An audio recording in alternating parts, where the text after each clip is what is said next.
तो class 11th के chapter 1 sets के अब तक हम बहुत सारे टॉपिक्स डिस्कस कर चुके हैं। जिसने भी प्रीवियस वीडियोस अभी तक नहीं देखे हैं, मैं आप सबसे रिक्वेस्ट करूंगी आई बटन पर क्लिक करके पहले वाले वीडियोस देख लें और लिंक साथ ही आपको डिस्क्रिप्शन बॉक्स में भी मिल जाएगा। तो चलिए स्टार्ट करते हैं आज का वीडियो। मैं हूं आपकी मैथ्स टीचर पूनम और आप सभी का मेरी क्लास में स्वागत है।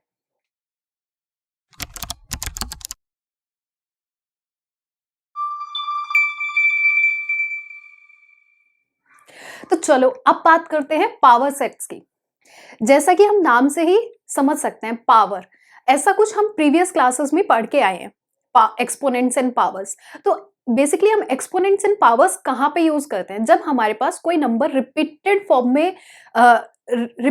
में आता है तो उसको हम एक्सपोनेंट्स एंड पावर्स के फॉर्म में लिखते हैं, है ना। अब इसी तरीके से यहाँ पे हम पावर को कैसे यूज करेंगे वो भी समझते हैं। पहले समझते हैं कि पावर सेट होगा क्या। तो एक सेट में जितने भी पॉसिबल सबसेट्स बन सकते हैं उनको अगर हम ब्रेसेस के अंदर लिख दें तो वो बनता है पावर सेट। अब देखो यहाँ पे हम पहले एग्जांपल से समझते हैं और फिर यहाँ पे हम कैसे पावर को यूज करेंगे वो भी देखते हैं, ठीक है। तो मैं मान लेती हूँ मैंने एक सेट ए डिफाइन कर लिया जिसके एलिमेंट्स हैं 1, 2। अब देखो प्रीवियस वीडियो जब मैंने बनाया था तो मैंने उसमें बताया था कि every set is a subset of itself and empty set is a subset of every set, है ना। ये दो पॉइंट्स हमने डिस्कस किए थे जो मैंने बोला था कि पावर सेट में हम इनको आगे पढ़ेंगे। तो यहाँ पे देखो ये जो सेट है ए, इसका सबसेट हमें दो सबसेट तो बेसिकली मिल गए, एक तो empty set and set itself, ठीक है। इसके अलावा और कौन कौन से सबसेट्स बन सकते हैं वो देखते हैं। तो सबसे पहले पावर सेट को हम डिनोट करते हैं पी ए से। यहाँ पे मेरा सेट ए है। तो अब ब्रेसेस के अंदर हम सारे सबसेट लिखेंगे तो सबसे पहले लिखते हैं एम्प्टी सेट। उसके बाद यहाँ पे हमारे पास एलिमेंट कौन सा है? ए सेट में 1 एलिमेंट है तो वो 1 क्या होगा? एक सबसेट बन जाएगा, इंडिविजुअल सबसेट मिल गया हमें। इसके बाद यहाँ पे हमारा सेकंड एलिमेंट है 2, तो वो भी हमारा क्या हो गया? एक सबसेट बन गया। अब हम इन दोनों का कॉम्बिनेशन लिख सकते हैं जैसे 1, 2। अब 1, 2 क्या मिला हमें? जो सबसेट मिला है वो सेम ही है ए के, तो हमारी जो प्रॉपर्टी थी every set is a subset of itself वो भी ट्रू हो गई, ठीक है।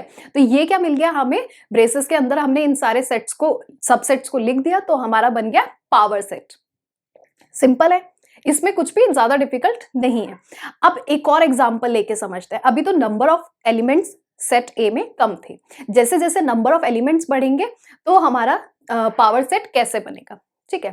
तो चलो अब दूसरा एग्जांपल कंसिडर करते हैं। यहाँ पे मैंने एक सेट डिफाइन कर लिया, सेट बी, जिसके एलिमेंट्स हैं मेरे पास 1, 2, 3 एलिमेंट्स है। तो अब यहाँ पे देखो पावर सेट ऑफ बी क्या बनेगा। यहाँ पे पहली बात तो हम ब्रेसेस के अंदर लिखेंगे जो भी हमारे सेट्स बन के आएंगे, सबसेट्स बन के आएंगे, ठीक है। तो सबसे पहले हमें क्या मिलेगा?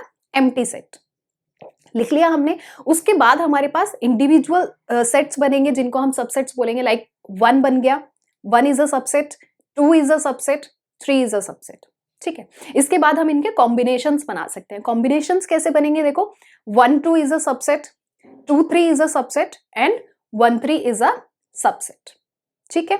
यहां तक हमें कुछ सबसेट्स मिल गए, लेकिन इसके बाद हमारा every set is a subset of itself. That means 1, 2, 3 subset होगा अपने आप का, तो वो भी हम लिख देंगे। तो इस तरीके से हमें पावर सेट ऑफ बी भी मिल जाएगा। अब देखते हैं यहाँ पे थोड़ा अगर हम जो हमें टोटल सबसेट्स मिले हैं उन्हें देखते हैं। पावर सेट ऑफ ए हमें कितना मिला है? कितने पॉसिबल सबसेट्स मिले हैं? उसमें हमें 4 मिले हैं। और पावर सेट ऑफ बी में हमें 8 सबसेट्स मिले हैं, है ना। काउंट करके हम देख सकते हैं, सिंपल है। तो चलो देखो इसको हम कैसे लिख सकते हैं पहले तो वो समझते हैं। इसको मैं इस तरीके से भी लिख सकती हूँ, number of subsets in a power set of A equals to 4 and number of subsets in power set of B equals to 8। इतना ही मुझे मिला। अब ये जो 4 है इसको मैं लिख सकती हूँ 2 टू द पावर 2 और 8 को मैं लिख सकती हूँ 2 to the power 3, that is equal to 8, है ना। तो इस तरीके से भी इसको मैं लिख सकती हूँ। लेकिन ये चीज हम फाइंड आउट कैसे करेंगे? यहाँ पे तो हमें पता था कि ए सेट में 2 एलिमेंट्स हैं, दैट मीन्स हमने 2 की पावर कितनी रेज कर दी? 2 रेज कर दी, क्योंकि नंबर ऑफ एलिमेंट्स 2 थे। अब यहाँ पे सेट बी में क्या था हमारे पास? एलिमेंट्स थे 3, तो यहाँ पे हमने 2 की पावर कितनी रेज कर दी, 2 की पावर हमने 3 रेज कर दी, that means 2 to the power 3। हमें पॉसिबल सबसेट्स कितने मिलेंगे, 8 मिलेंगे, ठीक है। इसी चीज को हम जनरलाइज फॉर्म में समझते हैं, मतलब अभी तो हमने छोटे सेट्स थे हमारे पास जिसमें नंबर ऑफ एलिमेंट्स कम थे, कभी ऐसा भी हो सकता है कि ज्यादा एलिमेंट्स हो, तो उसको कैसे निकालेंगे, तो जनरलाइज फॉर्म में उसके लिए हम समझ लेते हैं। एक सेट है ए जिसमें नंबर ऑफ एलिमेंट्स हैं m, दैट मीन्स मैं लिख सकती हूँ number of elements in set A is equals to m। इसी तरीके से हम रिप्रेजेंट करते हैं।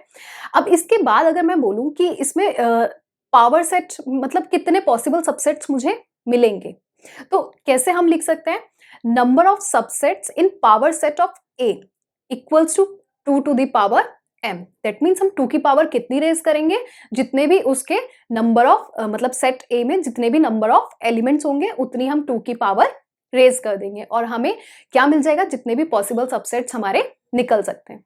इजी कॉन्सेप्ट है। अब देखो इसी चीज को हम क्वेश्चंस में भी अप्लाई कर सकते हैं, तो चलो इसको हम एक प्रैक्टिकल एग्जाम्पल लेके देखते हैं या रियल लाइफ एग्जाम्पल में देखते हैं, ठीक है। हमने प्रीवियस क्लासेस में प्रोबेबिलिटी चैप्टर पढ़ा है जिसमें हम डेक ऑफ कार्ड्स यूज करते हैं, टोटल नंबर ऑफ कार्ड्स भी हमें पता है 52 होते हैं, है ना। अगर मैं इसी को एक सेट मान लेती हूँ तो इसके number of total number of elements कितने हो जाएंगे, 52 हो जाएंगे, है ना। और अगर मैं बात करूं कि इसमें मुझे नंबर ऑफ पॉसिबल सबसेट्स कितने मिलेंगे, मतलब इसका जो पावर सेट बनेगा उसमें कितने हमें सबसेट्स मिल सकते हैं, तो सिंपल है, क्या हो जाएगा 2 टू द पावर 52। अभी तो ये नंबर आपको 2 टू द पावर 52 बहुत छोटा सा लग रहा है लिखने में, देखने में भी, बट जब आप इसकी एक्चुअल वैल्यू निकालेंगे तो आपको पता लगेगा कि इसमें कितनी बड़ी इसकी वैल्यू है और कितने सारे सबसेट्स इसमें बन सकते हैं। तो क्यों ना आप एक काम करें, इसका आंसर फाइंड आउट करें और जो भी आंसर मिले वो आप हमें कमेंट करके बताएं। अब चलते हैं नेक्स्ट टॉपिक पे। तो चलो अब बात करते हैं यूनिवर्सल सेट की। जैसे कि अगर हम यूनिवर्स से ही समझें तो यूनिवर्स क्या होता है, यूनिवर्स कंटेन करता है बेसिकली सबको, मतलब सन भी उसमें आ जाएगा, अर्थ भी आएगा उसमें, मून्स, स्टार्स, ये जितनी भी गैलेक्सीज है सभी कुछ उसमें आ जाता है ना। तो यूनिवर्स क्या है, सबको कंटेन कर लेता है। तो इसी तरीके से अगर हम बात करें यूनिवर्सल सेट की, तो बेसिकली सेट हमने पढ़ा था एक well defined collection of object होना चाहिए, है ना। तो यूनिवर्सल सेट क्या होगा, एक ऐसा सेट जिसको हम एक पर्टिकुलर प्रॉपर्टी के बेसिस पे डिफाइन करेंगे, वो सेट सारे पॉसिबल एलिमेंट्स को कवर कर ले, उससे बाहर कुछ नहीं होना चाहिए, ठीक है। और उसके अंदर हम छोटे छोटे सबसेट्स बना सकते हैं। तो चलो एग्जाम्पल से समझते हैं इसको। अगर मैं बात करूं स्टडी ऑफ ह्यूमंस की, तो इस वर्ल्ड में जितने भी पॉसिबल ह्यूमंस हैं, मतलब इस पूरे यूनिवर्स में जितने भी ह्यूमंस हैं, तो वो सारे ही इस सेट के अंदर आ जाएंगे। अराउंड 7 बिलियन ह्यूमंस हैं, तो वो सारे इस सेट के अंदर इंक्लूड हो जाएंगे।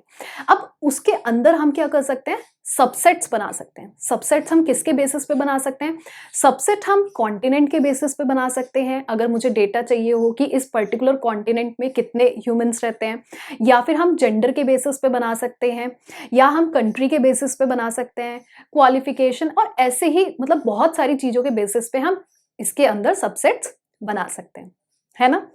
तो समझ में आया आपको कॉन्सेप्ट यूनिवर्सल सेट का।